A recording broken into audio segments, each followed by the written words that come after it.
UPI यानी वो सुविधा जिसने कैश की जरूरत लगभग खत्म ही कर दी। जेब में पैसे हो ना हो, पेमेंट के वक्त कोई टेंशन नहीं।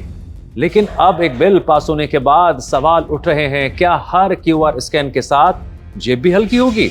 क्या मुफ्त यूपीआई पेमेंट का दौर खत्म होने वाला है या फिर ये सिर्फ अफवाह है? लोकसभा में पास हुए नए बिल का सच क्या है और इसका आपकी जेब पर क्या असर पड़ने वाला है? क्या अब हर यूपीआई पेमेंट पर पैसे कटेंगे? क्या गूगल पे, फोन पे और भीम से पेमेंट करना महंगा होने वाला है? क्या कोई एक्स्ट्रा चार्ज देना पड़ सकता है? क्या संसद में ऐसा बिल पास हो गया है जिससे आपकी हर यूपीआई ट्रांजैक्शन पर चार्ज लगने वाला है? दोस्तों, सोशल मीडिया पर ऐसे दावे तेजी से वायरल हो रहे हैं। कई लोग तरह तरह की बातें कर रहे हैं, लेकिन सच क्या है, करते हैं चर्चा। लोकसभा ने एक ऐसा संशोधन बिल पास किया जिसमें सरकार को भविष्य में यूपीआई और कुछ दूसरे डिजिटल पेमेंट सिस्टम पर चार्ज लगाने की अनुमति देने का कानूनी अधिकार मिल सकता है। यानी अभी यूपीआई पर कोई नया चार्ज लागू नहीं हुआ है। बिल में सिर्फ सरकार के लिए रास्ता खुला है कि अगर आने वाले वक्त में भविष्य में जरूरत पड़े तब नोटिफिकेशन जारी करके चार्ज लागू कर सके।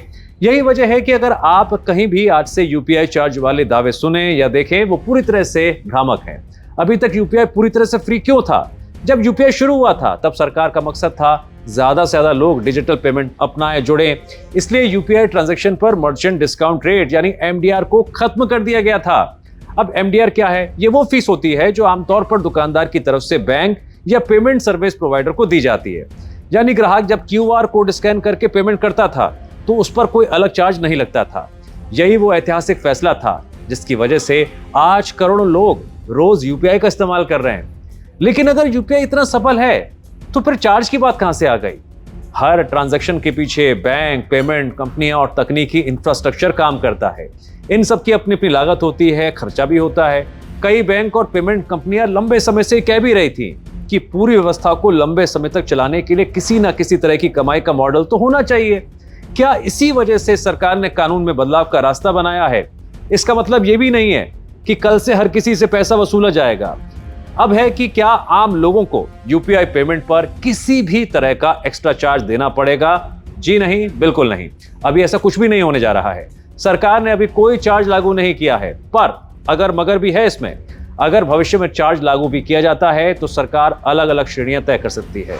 काफी हद तक संभव है कि छोटे भुगतान पहले की तरह फ्री रहें और केवल कुछ खास या बड़े लेन देन पर अलग सिस्टम बने। लेकिन ये सब तभी होगा जब सरकार आधिकारिक नोटिफिकेशन जारी करेगी। अभी ऐसा कुछ भी नहीं हुआ है। और अगर भविष्य में कोई भी किसी भी तरह का चार्ज लागू होता भी है ना, फिर सबसे ज्यादा असर किस पर पड़ेगा?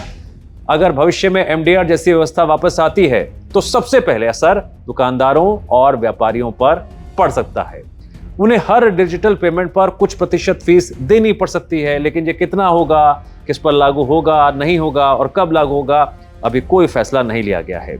यानी फिलहाल दुकानदारों के लिए भी कोई तत्काल बदलाव यानी नए चेंजेस नहीं किए गए हैं। पूरी खबर का सार यही है दोस्तों कि संसद में ऐसा बिल पास हुआ है जिससे सरकार को भविष्य में यूपीआई पर चार्ज लगाने का कानूनी अधिकार मिल सकता है।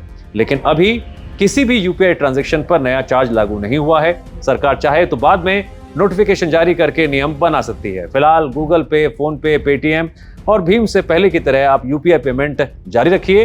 अभी कोई टेंशन की बात नहीं है, कोई भी चार्ज आपको नहीं देना है।